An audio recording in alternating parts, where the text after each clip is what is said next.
ಓಂ ಶ್ರೀ ಗುರುಭ್ಯೋ ನಮಃ. ಹರಿ ಓಂ. ಪೂಜ್ಯಾಯ ರಾಘವೇಂದ್ರಾಯ ಸತ್ಯ ಧರ್ಮರಥಾಯ ಚ ಭಜತಾಂ ಕಲ್ಪವೃಕ್ಷಾಯ ನಮತಾಂ ಕಾಮಧೇನವೇ. ಶ್ರೀ ಗುರುಭ್ಯೋ ನಮಃ. ಹರಿ ಓಂ. ಆತ್ಮೀಯ ಒನ್ ಇಂಡಿಯಾ ಯೂಟ್ಯೂಬ್ ಚಾನಲ್ನ ಪ್ರಿಯ ಪ್ರೇಕ್ಷಕ ಮಿತ್ರರೇ ಹಾಗೂ ಬಂಧುಗಳೇ, ಎಲ್ಲರಿಗೂ ಗುರುವಾರದ ಶುಭೋದಯ ಹಾಗೂ ಶುಭ ನಮನಗಳು.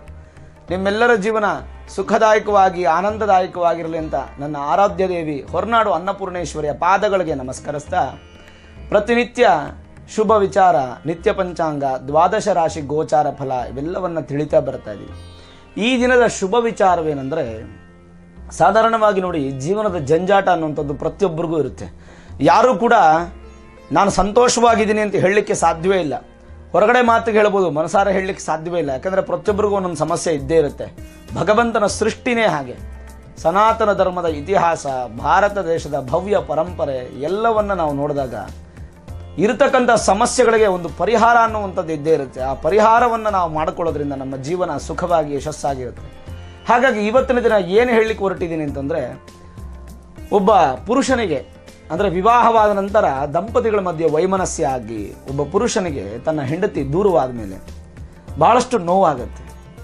ಹಾಗಾಗಿ ನಿಮ್ಮ ಒಂದು ಜೀವನದಲ್ಲೇನಾದರೂ ನಿಮ್ಮ ಹೆಂಡತಿ ದೂರವಾಗಿದ್ದರೆ, ಡೈವರ್ಸ್ ಹಂತಕ್ಕೆ ಬಂದಿದ್ದರೆ, ಅಥವಾ ಪ್ರತಿನಿತ್ಯ ಜಗಳಗಳಾಗ್ತಾ ಇದ್ದರೆ, ಹೆಣ್ಣಿನಿಂದ ಯಾವ ಸೌಖ್ಯವೂ ಇಲ್ಲವಂದರೆ ನಿಮಗೆ ನಿಮ್ಮ ಹೆಂಡತಿಯಿಂದ, ಅಂಥ ಗಂಡಂದರು ಈ ಒಂದು ಶ್ಲೋಕವನ್ನು ನಿತ್ಯ ಬೆಳಗ್ಗೆ ಪಾರಾಯಣ ಮಾಡೋದ್ರಿಂದ ಖಂಡಿತವಾಗಲೂ ನಿಮ್ಮ ಜೀವನದಲ್ಲಿ ಮತ್ತೆ ನಿಮ್ಮ ಹೆಂಡತಿ ನಿಮ್ಮ ಜೊತೆಗಿದ್ದು ಸುಖಮಯವಾದಂಥ ದಾಂಪತ್ಯ ಅಭಿವೃದ್ಧಿ ಆಗೋದ್ರಲ್ಲಿ ಸಂದೇಹವೇ ಇಲ್ಲ.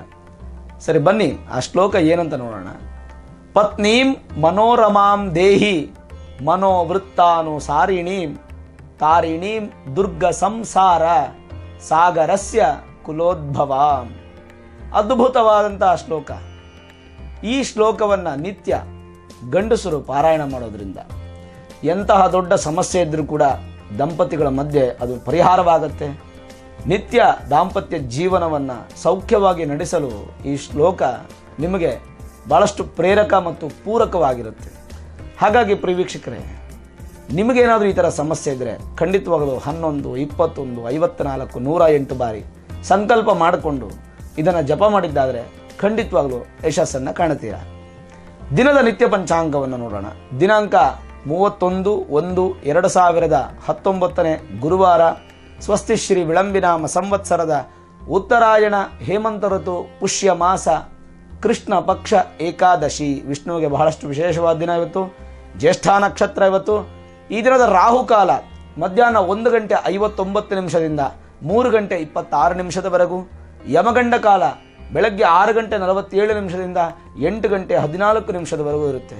ಮುಖ್ಯವಾಗಿ ದುರ್ಮುಹೂರ್ತವನ್ನು ನೋಡಬೇಕು. ಬೆಳಗ್ಗೆ 10:38 11:24 ಈ ದಿನದ ದುರ್ಮುಹೂರ್ತವಿರುತ್ತೆ. ಈ ಸಮಯದಲ್ಲಿ ಶುಭ ಕಾರ್ಯ ಹಾಗೂ ಪ್ರಯಾಣವನ್ನು ಪ್ರಾರಂಭ ಮಾಡಬೇಡಿ. ಇವತ್ತು ಜ್ಯೇಷ್ಠ ನಕ್ಷತ್ರವಲ್ಲ, ಹಾಗಾಗಿ ಇವತ್ತು ಹುಟ್ಟುವಂಥ ಮಕ್ಕಳಿಗೆ ಬುಧ ದಶೆ ಪ್ರಾಪ್ತಿಯಾಗುತ್ತೆ. ತನ್ಮೂಲಕ ಉತ್ತಮ ಭವಿಷ್ಯ ಸಿದ್ಧಿಯಾಗುತ್ತೆ. ಪ್ರಿಯ ವೀಕ್ಷಕರೇ, ಹಲವಾರು ವಿಚಾರಗಳನ್ನು ಪ್ರತಿನಿತ್ಯ ನಾವು ತಿಳಿತೀವಿ.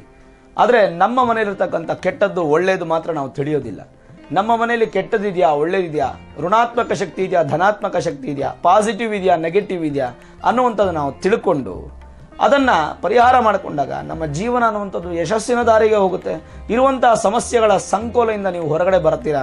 ಅದಕ್ಕೆ ನೀವು ಮಾಡಬೇಕಾಗಿರ್ತಕ್ಕಂಥದ್ದೇನು, ಭೂಮಿಯ ಒಂದು ಪರೀಕ್ಷೆಯನ್ನು, ರೈತ ವರ್ಗದಿರ್ಬೋದು, ಬೆಳೆ ಬೆಳೆಯುವಂಥ ಜಾಗ ಇರ್ಬೋದು, ನಿಮ್ಮ ಫಾರ್ಮ್ ಹೌಸ್ ಆಗ್ಬೋದು, ಬಾಡಿಗೆ ಕೊಟ್ಟಿರ್ತಕ್ಕಂಥ ಮನೆ ಆಗ್ಬೋದು, ನೀವಿರ್ತಕ್ಕಂಥ ಮನೆ ಆಗ್ಬೋದು, ಬಾಡಿಗೆಗೆ ನೀವಿದ್ದರೆ ಆ ಮನೆ ಆಗ್ಬೋದು, ಲೀಸ್ಗಿದ್ರೆ ಆ ಮನೆ ಆಗ್ಬೋದು, ಯಾವುದಾದ್ರೂ ಒಂದು ಜಾಗ ಅಂತಂತಂದರೆ ಆ ಜಾಗದಿಂದ ನಿಮಗೆ ಅನುಕೂಲಗಳಾಗುತ್ತಾ ಇಲ್ವಾ ಅನ್ನೋಂಥದ್ದು ನೀವು ತಿಳಿಬೇಕಾದ್ರೆ ನೀವು ಭೂ ಪರೀಕ್ಷೆಯನ್ನು ಮಾಡಬೇಕು. ಆ ಭೂ ಪರೀಕ್ಷೆಯನ್ನು ಮಾಡಬೇಕಾದ್ರೆ ಕರ್ನಾಟಕದ ಯಾವುದೇ ಮೂಲೆಯಲ್ಲಿದ್ದರೂ ಕೂಡ ನಮ್ಮ ಶಿಷ್ಯ ತಂಡದವರು ನಿಮ್ಮ ಮನೆಗೆ ಬಂದು ಭೂಮಿಯ ಪರೀಕ್ಷೆಯನ್ನು ಮಾಡ್ತಾರೆ. ಬಹಳ ಸ್ಪಷ್ಟವಾಗಿ ನಾನು ಹೇಳ್ತೀನಿ, ಆ ಭೂ ಪರೀಕ್ಷೆಯನ್ನು ಮಾಡಿದಾಗ ಇರುವಂಥ ದೋಷ, ಇರುವಂಥ ಯೋಗ ಎಲ್ಲವನ್ನು ನೀವು ತಿಳ್ಕೊಂಡು, ಯೋಗ ಇದ್ದರೆ ಅನುಭವಿಸಿ, ದೋಷ ಇದ್ದರೆ ಪರಿಹಾರ ಮಾಡಿಕೊಳ್ಳಿ. ಇದಕ್ಕಾಗಿ ನಿಮಗೆ ಖರ್ಚಾಗುವಂಥದ್ದು ಕೇವಲ 600 ರೂಪಾಯಿಗಳು ಮಾತ್ರ. ಹಾಗಾಗಿ ಈ ಒಂದು ವ್ಯವಸ್ಥೆಗಳನ್ನು ನೀವು ರೂಪಿಸಿಕೊಂಡ್ರೆ ಖಂಡಿತವಾಗಲೂ ಜೀವನದಲ್ಲಿ ಯಶಸ್ಸನ್ನು ಕಾಣಬಹುದು.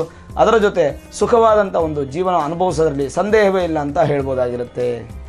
ಈ ದಿನದ ದ್ವಾದಶ ರಾಶಿ ಗೋಚಾರ ಫಲ. 12 ರಾಶಿಗಳ ಫಲಾಫಲವನ್ನು ನೋಡೋದಾದರೆ ಮೊದಲಿಗೆ ಮೇಷರಾಶಿಯವರಿಗೆ ದಿನ ಶುಭದಾಯಕವಾಗಿದ್ದು, ನಿಮ್ಮ ಆಸ್ತಿ ವಿಚಾರಗಳಲ್ಲಿ ಇವತ್ತು ನಿಮಗೆ ಅನುಕೂಲಕರವಾಗಿರ್ತಕ್ಕಂಥ ವಿಚಾರ. ಏನೇ ಕೋರ್ಟು ಸಮಸ್ಯೆಗಳಿದ್ದರೂ ಕೂಡ ನಿಮಗೆ ಇವತ್ತು ಪರಿಹಾರದ ಮಾರ್ಗ ನಿಮಗೆ ಭಗವಂತ ರೂಪಿಸ್ತಾನೆ. ಜೊತೆಗೆ ಮನಸ್ಸಿಗೆ ಸ್ವಲ್ಪ ನೆಮ್ಮದಿಯನ್ನು ಕೊಡ್ತಕ್ಕಂಥದ್ದು. ವಿದ್ಯಾರ್ಥಿಗಳಿಗೆ ಅತ್ಯಂತ ಶುಭ ದಿನ. ವ್ಯಾಪಾರ ವ್ಯವಹಾರಗಳಲ್ಲಿ ಉತ್ತಮವಾದ ಪ್ರಗತಿ, ಧನಲಾಭ ಪ್ರಾಪ್ತಿಯಾಗುತ್ತೆ. ಇನ್ನು ವೃಷಭ ರಾಶಿಯವರಿಗೆ ಲಾಭದಾಯಕವಾಗಿದ್ದು, ಇವತ್ತಿನ ದಿನ ನೂತನ ವ್ಯಕ್ತಿಗಳ ಪರಿಚಯದಿಂದ ನಿಮಗೆ ಅನುಕೂಲಕರವಾಗಿರುತ್ತೆ. ಧನಲಾಭ ಪ್ರಾಪ್ತಿಯಾಗುತ್ತೆ. ಸಂತಾನ ನಿರೀಕ್ಷೆಯ ದಂಪತಿಗಳಿಗೆ ಈ ದಿನ ಶುಭ ದಿನ. ಕುಟುಂಬದಲ್ಲಿ ನೆಮ್ಮದಿಯ ವಾತಾವರಣ ಅಭಿವೃದ್ಧಿ ಆಗುತ್ತೆ. ಸ್ನೇಹಿತರಿಂದ ನಿಮಗೆ ಸಹಾಯವು ದೊರೆಯುವಂಥ ದಿನವಾಗಿರುತ್ತೆ ವೃಷಭ ರಾಶಿಯವರಿಗೆ. ಇನ್ನು ಮಿಥುನ ರಾಶಿಯವರಿಗೆ ದಿನ ತೃಪ್ತಿದಾಯಕವಾಗಿದ್ದು, ರೈತರಿಗೆ ಕೃಷಿ ಕ್ಷೇತ್ರದಲ್ಲಿ ಅಭಿವೃದ್ಧಿ, ಚಟುವಟಿಕೆಗಳಲ್ಲಿ ಬಹಳಷ್ಟು ಉತ್ತಮವಾಗಿರುತ್ತೆ. ಉತ್ತಮವಾದ ಫಲ ಸಿಗುತ್ತೆ. ವಿಶೇಷವಾಗಿ ಮೃಷ್ಟಾನ್ನ ಭೋಜನ, ಇವತ್ತು ಸುಖ ನಿದ್ರೆ, ಸಂತೋಷವಾದಂಥ ಒಂದು ಜೀವನ ಮಿಥುನ ರಾಶಿಯವರಿಗೆ ಪ್ರಾಪ್ತಿಯಾಗುವಂಥದ್ದು. ಮತ್ತು ವಾಹನ ಚಾಲನೆ ಅದರಲ್ಲೂ ಕೂಡ ಅನುಕೂಲಕರವಾಗಿರುತ್ತೆ. ನೂತನ ವಾಹನ ಖರೀದಿಸುವಂಥ ಯೋಚನೆ ನಿಮ್ಮಲ್ಲಾಗುತ್ತೆ. ಅದರಲ್ಲೂ ಕೂಡ ಜಯಪ್ರಾಪ್ತಿಯಾಗುತ್ತೆ. ಶುಭ ದಿನ ಮಿಥುನ ರಾಶಿಯವರಿಗೆ. ಇನ್ನು ಕರ್ಕಾಟಕ ರಾಶಿಯವರಿಗೆ ಸ್ವಲ್ಪ ಅಶುಭದಾಯಕವಾಗಿದ್ದು, ಸಾಧಾರಣ ಫಲ, ವೃಥಾ ತಿರುಗಾಟ, ಸ್ವಲ್ಪ ಯೋಚನೆ ಮಾಡಿ ಮುಂದುವರಿಸ್ತಕ್ಕಂಥದ್ದು ಒಳ್ಳೆಯದು. ಇವತ್ತು ಯಾವುದೇ ಕೆಲಸ ಇದ್ದರೂ ಕೂಡ ಸುಮ್ಮನೆ ಸುತ್ತಾಡ್ತಾ ಇರೋದು, ಕೆಲಸದೇ ಆಗೋದೇ ಇಲ್ಲ, ಕೆಲಸ ಪರಿಪೂರ್ಣನೇ ಆಗಲ್ಲ. ಸುಮ್ಮನೆ ನಿಮ್ಮ ಶಾರೀರಿಕವಾಗೂ ನಿಮಗೆ ಕಷ್ಟ. ವಾಹನದಲ್ಲಿ ಪೆಟ್ರೋಲ್ ಹಾಕಿಸಿ ನೀವು ಗಾಡಿ ಓಡಿಸ್ಕೊಂಡು ದುಡ್ಡು ನಷ್ಟ ಮಾಡ್ಕೊಳ್ಳುವಂಥ ಇದರ ಸಾಧಾರಣ ಸಮಸ್ಯೆಗಳು ಆಗುವಂಥ ಸಾಧ್ಯತೆ. ಹೊಸ ಕೆಲಸಕ್ಕೆ ಇವತ್ತು ಪ್ರಯತ್ನ ಪಡಬೇಡಿ. ಯಾವ ಹೊಸ ಕೆಲಸಗಳು ಕೂಡ ನಿಮಗೆ ಇವತ್ತು ಅಭಿವೃದ್ಧಿ ಆಗಲ್ಲ.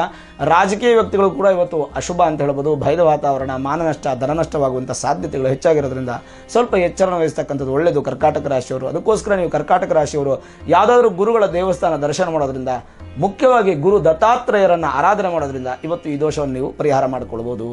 ಇನ್ನು ಸಿಂಹರಾಶಿಯವರಿಗೆ ಮಿಶ್ರ ಫಲದಾಯಕವಾಗಿದ್ದು, ಆಸ್ತಿ ವಿಚಾರದಲ್ಲಿ ಸ್ವಲ್ಪ ವ್ಯತ್ಯಾಸಗಳಾಗುವಂಥ ಸಾಧ್ಯತೆ, ವೈಮನಸ್ಸುಗಳಾಗುವಂಥ ಸಾಧ್ಯತೆ, ಸಹೋದರ ಸಹೋದರಿಯರಿಂದ ಸ್ವಲ್ಪ ಜಗಳಗಳು, ಮನಸ್ತಾಪಗಳಾಗುವಂಥ ಸಾಧ್ಯತೆಗಳು ಹೆಚ್ಚಾಗಿರುತ್ತೆ. ಸ್ವಲ್ಪ ಎಚ್ಚರಿಕೆ ವಹಿಸ್ತಕ್ಕಂಥ ಹೇಳೋದು. ಹೆಣ್ಣು ಮಕ್ಕಳಿಗೆ ಈ ದಿನ ಏನೋ ಒಂದು ಸ್ವಲ್ಪ ಮಾನಸಿಕವಾಗಿ ನೋವು ಉಂಟಾಗುವಂಥ ಸಂದರ್ಭಗಳು ಸಿಂಹರಾಶಿಯವರಿಗೆ ಇರುತ್ತೆ. ಮನರಂಜನೆ ನಿಮಿತ್ತವಾಗಿ ಇವತ್ತು ಏನೇ ಕೆಲಸ ಮಾಡೋಕೆ ಹೋದರೂ ಕೂಡ ನಿಮಗೆ ಒಂದು ಸ್ವಲ್ಪ ಅಶುಭ ಆಗುತ್ತೆ. ಅಂದರೆ ಏನೋ ಒಂದು ಮಾತಾಡ್ಲಿಕ್ಕೆ ಹೋಗ್ತೀರಾ, ಒಂದು 10 ಜನ ನಗ್ಸಕ್ಕೆ ಹೋಗ್ತೀರಾ, ಅದು ನಿಮಗೆ ಮಾರಕವಾಗಿ ಬೇಜಾರಾಗುವಂಥ, ಬೇಸರ ತರುವಂಥ ಸಾಧ್ಯತೆಗಳು ಹೆಚ್ಚಾಗಿರೋದ್ರಿಂದ ಸ್ವಲ್ಪ ಎಚ್ಚರಿಕೆಯನ್ನು ವಹಿಸ್ತಕ್ಕಂಥದ್ದು ಒಳ್ಳೆಯದು. ಮತ್ತು ಮುಖ್ಯವಾಗಿ ಆರೋಗ್ಯದಲ್ಲೂ ಕೂಡ ಸ್ವಲ್ಪ ಸಣ್ಣ ಪ್ರಮಾಣದ ತೊಂದರೆಗಳಿರೋದ್ರಿಂದ ಸಿಂಹರಾಶಿಯವರು ಈ ಮಿಶ್ರ ಫಲ ದೋಷವನ್ನು ನಿವೃತ್ತಿ ಮಾಡಿಕೊಳ್ಬೇಕಾದ್ರೆ ಗುರುಗಳ ದೇವಸ್ಥಾನದಲ್ಲಿ 11 ಪ್ರದಕ್ಷಿಣೆಯನ್ನು ಮಾಡಿ, ವಿಶೇಷವಾಗಿ ಗುರುಗಳ ಸೇವೆಯನ್ನು ಮಾಡಿ ಖಂಡಿತವಾಗಲೂ ಯಶಸ್ಸನ್ನು ಪಡೀತೀರಾ. ಇನ್ನು ಕನ್ಯಾ ರಾಶಿಯವರಿಗೆ ಶುಭದಾಯಕವಾಗಿದ್ದು, ವಿಶೇಷವಾದ ಅಭಿವೃದ್ಧಿ ಇವತ್ತು ಕನ್ಯಾ ರಾಶಿಯವರಿಗಿರುತ್ತೆ. ಕೆಲಸ ಕಾರ್ಯಗಳಲ್ಲಿ ಮೇಲಧಿಕಾರಿಗಳಿಂದ ನಿಮಗೆ ಪ್ರಶಂಸೆಗೆ ಪಾತ್ರರಾಗ್ತೀರಾ. ಪ್ರಮೋಷನ್ಗಳು ಸಿಗುವಂಥ ಸಾಧ್ಯತೆ ಅಥವಾ ಆ ಥರ ದಾರಿ ನಿಮಗೆ ಇವತ್ತು ಸಿಗುವಂಥ ಸಾಧ್ಯತೆ. ಅನಿರೀಕ್ಷಿತವಾಗಿ ಧನಲಾಭ ಪ್ರಾಪ್ತಿ. ನಿಮ್ಮ ಕೆಲಸ ಏನಂದರೆ ಆಯಾಸ ಇಲ್ಲದೇ ದುಡಿತೀರಾ. ಖಂಡಿತ ಇವತ್ತು ನೀವು ದುಡಿದಂಥ ದುಡ್ಡಿಗೆ ಒಳ್ಳೆಯ ಒಂದು ಬೆಲೆ ಸಿಗುವಂಥ ಸಾಧ್ಯತೆಗಳು ಹೆಚ್ಚಾಗಿರುತ್ತೆ. ಆರೋಗ್ಯದಲ್ಲಿ ಕೂಡ ವೃದ್ಧಿಯನ್ನು ಕಾಣಬಹುದು ಕನ್ಯಾ ರಾಶಿಯವರು. ಇನ್ನು ತುಲಾ ರಾಶಿಯವರಿಗೆ ಅತ್ಯಂತ ಶುಭದಾಯಕವಾಗಿದ್ದು, ವ್ಯಾಪಾರ ವ್ಯವಹಾರಗಳಲ್ಲಿ ಉತ್ತಮವಾದ ಪ್ರಗತಿಯನ್ನು ಕಾಣುವಂಥದ್ದು, ಸ್ನೇಹಿತರಿಂದ ಸಹಾಯವನ್ನು ಪಡೆಯುವಂಥ ದಿನವಾಗಿರುತ್ತೆ. ನೂತನ ವಾಹನ ಖರೀದಿಸುವ ಬಗ್ಗೆ ಯೋಚನೆ ಮಾಡಿ ಖಂಡಿತವಾಗ್ಲೂ ಇವತ್ತು ಯಶಸ್ಸು ಸಿಗುತ್ತೆ. ಶುಭ ಕಾರ್ಯಗಳ ಸಿದ್ಧತೆಗಳನ್ನು ಮಾಡಿಕೊಳ್ತೀರಾ. ಏನೋ ಒಂದು ಗೃಹ ಪ್ರವೇಶನೋ, ನಾಮಕರಣನೋ ಅಥವಾ ಒಂದು ಮದುವೆನೋ, ಅದಕ್ಕೆ ಸಂಬಂಧಪಟ್ಟಂಥ ಸಿದ್ಧತೆಗಳು ಅಥವಾ ಅದಕ್ಕೆ ಸಂಬಂಧಪಟ್ಟಂಥ ಮಾತುಗಳು, ವಿಚಾರಗಳು ಮಾತಾಡುವಂಥದ್ದು, ಈ ಥರದ್ದು ಅಭಿವೃದ್ಧಿ ಇರುತ್ತೆ. ಮತ್ತು ಅದೃಷ್ಟದ ದಿನ ಅಂತ ಕೂಡ ನಾವು ತುಲಾ ರಾಶಿಯವರಿಗೆ ಇವತ್ತು ಹೇಳ್ಬೋದು.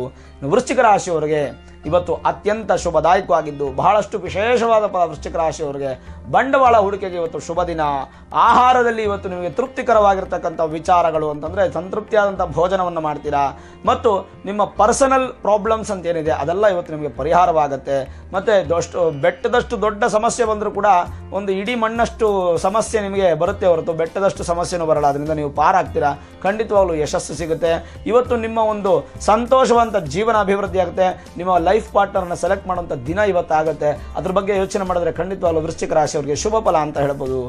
ಧನು ರಾಶಿಯವರಿಗೆ ಸಾಧಾರಣ ಫಲದಾಯಕವಾಗಿದ್ದು, ದಿನದ ಪ್ರಾರಂಭದಲ್ಲಿ ಸೋಂಬೇರಿತನ ಹೆಚ್ಚಾಗುವಂಥದ್ದು, ಆಲಸ್ಯ, ಹಾಸಿಗೆ ಮೇಲಿಂದ ಎದ್ದೇಳಬೇಕಾ ಅನ್ನುವಂಥ ಯೋಚನೆಗಳು, ಬೆಳಗಿನ ಒಂದು ಕೆಲಸಗಳೆಲ್ಲ ಮಧ್ಯಾಹ್ನಕ್ಕೆ ಮುಂದೂಡೋದು, ಮಧ್ಯಾಹ್ನ ಕೆಲಸಗಳು ಸಾಯಂಕಾಲಕ್ಕೆ ಮುಂದೂಡುವಂಥದ್ದು, ಈ ಥರದ್ದು ಆಗುತ್ತೆ. ಆಲಸ್ಯದ ಜೀವನ, ನಿಧಾನವಾದಂಥ ಪ್ರಗತಿ ಇವತ್ತಿರುತ್ತೆ. ಹಾಗಾಗಿ ಧನುರಾಶಿಯವರು ಸ್ವಲ್ಪ ಲವಲವಿಕೆಯಿಂದ ಇರಬೇಕು. ಲವಲವಿಕೆಯಿಂದ ಏನು ಮಾಡಬೇಕು? ಸೂರ್ಯ ನಮಸ್ಕಾರವನ್ನು ಮಾಡಬೇಕು. ಬೆಳಗ್ಗೆ 6 ಎದ್ದು ಸೂರ್ಯ ನಮಸ್ಕಾರವನ್ನು ಮಾಡಿಬಿಟ್ರೆ ನಿಮಗೆ ಖಂಡಿತವಾಗಲೂ ಲವಲವಿಕೆ ಪ್ರಾಪ್ತಿಯಾಗುತ್ತೆ. ಅದರಿಂದ ನಿಮ್ಮ ಸಮಸ್ಯೆಗಳೆಲ್ಲ ದೂರವಾಗುತ್ತೆ. ಸ್ವಲ್ಪ ವಿದ್ಯಾರ್ಥಿಗಳು ಫ್ಲಕ್ಚುಯೇಷನ್ ಮೈಂಡ್ ಇವತ್ತಿರುತ್ತೆ. ಸ್ವಲ್ಪ ಎಚ್ಚರಿಕೆಯನ್ನು ವಹಿಸ್ತಕ್ಕಂಥದ್ದು ಒಳ್ಳೆಯದು. ನೀವು ನಡೆದಾಡ್ಕೊಂಡು ಹೋಗ್ಬೇಕಾದ್ರೆ, ಗಾಡೀಲಿ ಹೋಗ್ಬೇಕಾದ್ರೆ, ಕಾರಲ್ಲಿ ಹೋಗ್ಬೇಕಾದ್ರೆ ಸಣ್ಣ ಪುಟ್ಟ ಅಪಘಾತಗಳಾಗುವಂಥ ಸಾಧ್ಯತೆ ಅಥವಾ ಏನಾದರೂ ಒಂದು ಸಣ್ಣ ಪುಟ್ಟ ಜಗಳಗಳಾಗುವಂಥ ಸಾಧ್ಯತೆಗಳು ಇರುತ್ತೆ. ಅದರ ಕಡೆ ಹೆಚ್ಚು ಗಮನ ಕೊಡೋದ್ರಿಂದ ಧನುರಾಶಿಯವರಿಗೆ ಇನ್ನಷ್ಟು ವಿಶೇಷ ಫಲ ಆಗುತ್ತೆ, ಸಾಧಾರಣ ಫಲದೋಷ ನಿವೃತ್ತಿ ಆಗುತ್ತೆ. ಹಾಗಾಗಿ ನೀವು ಸೂರ್ಯ ನಮಸ್ಕಾರವನ್ನು ಇವತ್ತು ಮಾಡಲೇಬೇಕಾಗತ್ತೆ. ಮಕರ ರಾಶಿಯವರಿಗೆ ಶುಭದಾಯಕವಾಗಿದ್ದು ವಿದೇಶಿ ಪ್ರಯಾಣದ ಬಗ್ಗೆ ಆಲೋಚನೆ ಮಾಡುವಂಥದ್ದು, ಅದರಲ್ಲಿ ಯಶಸ್ಸನ್ನು ನೀವು ಕಾಣ್ತೀರಾ. ಮತ್ತು ವಿದ್ಯಾರ್ಥಿಗಳಿಗೆ ಅತ್ಯಂತ ಶುಭ ದಿನ ಅಂತ ಹೇಳ್ಬೋದು. ಮತ್ತು ಮುಂದಿನ ಜೀವನದ ಬಗ್ಗೆ ಮಹತ್ವಪೂರ್ಣ ನಿರ್ಧಾರಗಳನ್ನು ತೆಗೆದುಕೊಳ್ಳೋದಕ್ಕೆ ಇವತ್ತು ಅತ್ಯಂತ ಶುಭ ಫಲ, ಶುಭ ಜೀವನ ಇವತ್ತು ಅನುಭವಿಸ್ತೀರ. ನೀವು ಅಗ್ರಿಮೆಂಟ್ಗೆ ಸೈನ್ ಮಾಡುವಂಥದ್ದು, ಅಡ್ವಾನ್ಸ್ ಕೊಡುವಂಥದ್ದು, ಅಥವಾ ಯಾವುದಾದ್ರೂ ಒಂದು ಜಾಗವನ್ನು ನೋಡ್ಕೊಂಬರುವಂಥದ್ದು, ಹೊಸ ಕೆಲಸಕ್ಕೆ ಇವತ್ತು ಸೇರುವಂಥದ್ದು, ಏನೇ ಮಾಡಿದ್ರೂ ಕೂಡ ಇವತ್ತು ಯಶಸ್ಸು ನಿಮ್ಮದಾಗುತ್ತೆ. ಕುಂಭರಾಶಿಯವರಿಗೆ ಲಾಭದಾಯಕವಾಗಿದ್ದು ರಾಜಕೀಯ ಕ್ಷೇತ್ರದಲ್ಲಿ ಉತ್ತಮವಾದ ಬೆಳವಣಿಗೆ, ಅಭಿವೃದ್ಧಿ ಆಗುವಂಥದ್ದು, ಸಣ್ಣ ಪುಟ್ಟ ವ್ಯಾಪಾರಿಗಳಿಗೆ ಅಧಿಕವಾದ ಲಾಭವನ್ನು ಪಡಿತೀರಾ. ಕೈಗಾರಿಕೋದ್ಯಮಗಳು ಕೂಡ ಉತ್ತಮವಾದ ಫಲ, ದೇವಾಲಯ ದರ್ಶನದಿಂದ ಮನಸ್ಸಿಗೆ ನೆಮ್ಮದಿ. ಇವತ್ತು ಸಮಾಜದಲ್ಲಿ ಉತ್ತಮವಾದ ಸ್ಥಾನಮಾನ, ಗೌರವ, ಅಭಿವೃದ್ಧಿ ಆಗೋದ್ರಿಂದ ಕುಂಭರಾಶಿಯವರಿಗೆ ಈ ದಿನ ವಿಶೇಷ ಫಲ ಅಂತ ಹೇಳ್ಬೋದು. ಕೊನೆಯದಾಗಿ ಮೀನರಾಶಿಯವರಿಗೆ ಇದನ್ನು ಮಿಶ್ರ ಫಲದಾಯಕವಾಗಿದ್ದು ದೊಡ್ಡ ದೊಡ್ಡ ಅಧಿಕಾರಿಗಳಿಗೆ ಸ್ವಲ್ಪ ವ್ಯತ್ಯಾಸಗಳಾಗುವಂಥ ಸಾಧ್ಯತೆ, ನಿಮ್ಮ ಪವರಿಂದ ನೀವು ಇಳಿಯುವಂಥ ಸಾಧ್ಯತೆ ಇರುತ್ತೆ. ಹಾಗಾಗಿ ಒಂದೊಂದು ಹೆಜ್ಜೆಯನ್ನು ಇಡಬೇಕಾದ್ರೆ ಎಚ್ಚರಿಕೆಯಿಂದ ನೀವು ಇಡುವಂಥದ್ದು ಒಳ್ಳೆಯದಾಗಿರುತ್ತೆ. ಮನೆಯಲ್ಲಿ ಶುಭ ಕಾರ್ಯಗಳ ವಿಚಾರವಾಗಿ ಮಾತುಕತೆ, ಆ ಮಾತುಕತೆಯಲ್ಲಿ ಒಬ್ಬೊಬ್ಬರದ್ದು ಒಂದೊಂದು ದಾರಿ ಇರುತ್ತೆ, ಅದನ್ನೆಲ್ಲ ಸರಿಗೂಡಿಸ್ಬೇಕಂದ್ರೆ ಬಹಳಷ್ಟು ಕಷ್ಟ. ಹಾಗಾಗಿ ಸ್ವಲ್ಪ ಎಚ್ಚರಿಕೆಯಾಗಿ ನೀವು ಮಾತನಾಡುವಂಥದ್ದು ಒಳ್ಳೆಯದು. ಯಾರ ಜೊತೆನೂ ಗಟ್ಟಿಯಾಗಿ ಮಾತಾಡಿ ಮನಸ್ತಾಪಗಳನ್ನು ಮಾಡ್ಕೊಂಬಿಡಿ, ಅದು ನಿಮ್ಮ ಜೀವನದಲ್ಲಿ ಒಳ್ಳೆಯದಾಗೋದಿಲ್ಲ. ಮತ್ತು ದಿನದ ಅಂತ್ಯದಲ್ಲಿ ಅಂದರೆ ಸರಿಸುಮಾರು ಸಂಜೆ ಒಂದು 6 ಗಂಟೆ ನಂತರ ದಿನದ ಅಂತ್ಯದಲ್ಲಿ ಒಂದು ಸ್ವಲ್ಪ ಶುಭ ಫಲವನ್ನು ಪಡಿಬೋದಾಗಿರುತ್ತೆ ಮೀನರಾಶಿಯವರು. ಇದಾಗಿತ್ತು ಈ ದಿನದ ದ್ವಾದಶ ರಾಶಿ ಗೋಚಾರ ಫಲ. ಪ್ರಿಯ ವೀಕ್ಷಕರೇ, ಭಾಳಷ್ಟು ವಿಶೇಷವಾಗಿ ನಿತ್ಯವೂ ನಾವು ಇವೆಲ್ಲ ವಿಚಾರಗಳನ್ನು ತಿಳಿತಾ ಇದ್ದೀವಿ. ನಿಮ್ಮ ಮನಸ್ಸಲ್ಲಿ ಏನಾದರೂ ಪ್ರಶ್ನೆಗಳನ್ನು ಸಾಮಾಜಿಕವಾಗಿ ಕೇಳಬೇಕಂದ್ರೆ, ಗುರುಗಳೇ ನನ್ನ ಡೇಟ್ ಆಫ್ ಬರ್ತ್ ಇದು, ನನ್ನ ಮಗಂದು ನೋಡಿ, ನನ್ನ ಮಗಳದ್ದು ನೋಡಿ, ನಂದು ನೋಡಿ ಅಂತ ಹೇಳಿದ್ರೆ ವೈಯಕ್ತಿಕವಾಗಿ ನಾನು ಯಾವುದೇ ಪ್ರಶ್ನೆಗೂ ಸಮಾಧಾನ ಕೊಡೋದಿಲ್ಲ. ಸಾಮಾಜಿಕವಾಗಿ ನಿಮ್ದು ಯಾವುದೇ ಪ್ರಶ್ನೆ ಇದ್ದರೂ ಕೂಡ ಅದನ್ನು ಕಮೆಂಟ್ ಬಾಕ್ಸಲ್ಲಿ ಹಾಕಿ ಅದನ್ನೆಲ್ಲ ಒಂದು ಲಿಸ್ಟ್ ಮಾಡಿ ರೆಡಿ ಮಾಡಿಕೊಂಡು ನಾನು ನಿಮಗೆ ಪ್ರಶ್ನೆಗಳನ್ನು ಮುಖಾಂತರ ತಿಳಿಸ್ತೀನಿ, ಅಥವಾ ಕಮೆಂಟ್ ಮೂಲಕ ನಾನು ನಿಮಗೆ ಪರಿಹಾರವನ್ನು ತಿಳಿಸ್ತೀನಿ. ಹಾಗಾಗಿ ನಿಮಗೆ ಇಷ್ಟ ಇರಲಿ, ಇಷ್ಟ ಇಲ್ಲದೇ ಇರಲಿ, ಏನೇ ಹೇಳಬೇಕಂದ್ರೂ ಕಮೆಂಟಲ್ಲಿ ನೀವು ನೆಗೆಟಿವ್ ಹೇಳಿದ್ರಿ ಅಂತ ನಾನು ಬೇಜಾರು ಮಾಡ್ಕೊಳ್ಳೋದಿಲ್ಲ. ಯಾಕಂದರೆ ಪ್ರತಿಯೊಬ್ಬರಿಗೂ ನಾನು ಇಷ್ಟ ಆಗಬೇಕು ಅಂತೇನಿಲ್ಲ. ಯಾರಿಗೆ ನಾನು ಇಷ್ಟ ಆಗಬೇಕು ಅಂದ್ರೆ ಖಂಡಿತ ಅವರು ನೀವು ಕಾಮೆಂಟ್ ಬಾಕ್ಸಲ್ಲಿ ಹಾಕಿ. ಯಾಕೆಂದರೆ ಒಂದು ಸಣ್ಣ ಉದಾಹರಣೆ ಹೇಳ್ತೀನಿ, ನಿಮಗೆ ಹಾಸ್ಯ ಆಗ್ಬೋದು. ಎಲ್ಲರಿಗೂ ಮೈಸೂರು ಪಾಕ್ ಅಂದರೆ ಇಷ್ಟ ಆಗಬೇಕು ಅಂತೇನಿಲ್ಲ. ಒಬ್ಬರು ಮೈಸೂರು ಪಾಕ್ ಅಂದರೆ ಇಷ್ಟ ಆಗುತ್ತೆ, ಒಬ್ರು ಲಾಡು ಅಂದರೆ ಇಷ್ಟ ಆಗುತ್ತೆ, ಒಬ್ರು ಜಿಲೇಬಿ ಅಂದರೆ ಇಷ್ಟ ಆಗುತ್ತೆ. ಹಾಗಾಗಿ ಒಬ್ಬೊಬ್ರಿಗೂ ಒಂದೊಂದು ಥರ ಇಷ್ಟ ಆಗಿರುತ್ತೆ. ಹಾಗಾಗಿ ನಾನು ಎಲ್ಲರಿಗೂ ಇಷ್ಟ ಆಗಬೇಕು ಅಂತೇನಿಲ್ಲ. ನಿಮ್ಗೆ ಇಷ್ಟ ಇದ್ದರೆ ಯಾವುದಾದ್ರೂ ಒಂದು ಕಮೆಂಟನ್ನು ಹಾಕಬೇಕು, ಸಾಮಾಜಿಕವಾಗಿ ಪ್ರಶ್ನೆ ಕೇಳಬೇಕಂದ್ರೆ ಕೇಳಿ, ಖಂಡಿತವಾಗ್ಲೂ ನಾನು ಅದಕ್ಕೆ ಪರಿಹಾರವನ್ನು ಮತ್ತು ಸಮಾಧಾನವನ್ನು ತಿಳಿಸ್ತೀನಿ. ಮತ್ತೊಮ್ಮೆ ನಿಮ್ಮ ಜೀವನ ಸುಖಮಯವಾಗಿರಲಿ ಅಂತ ನನ್ನ ಆರಾಧ್ಯ ದೇವಿ ಹೊರನಾಡು ಅನ್ನಪೂರ್ಣೇಶ್ವರಿಯ ಪಾದಗಳಿಗೆ ನಮಸ್ಕರಿಸ್ತಾ, ಸರ್ವೇ ಜನಾಃ ಸುಖಿನೋ ಭವಂತು, ಸಮಸ್ತ ಸನ್ಮಂಗಳಾನಿ ಭವಂತು.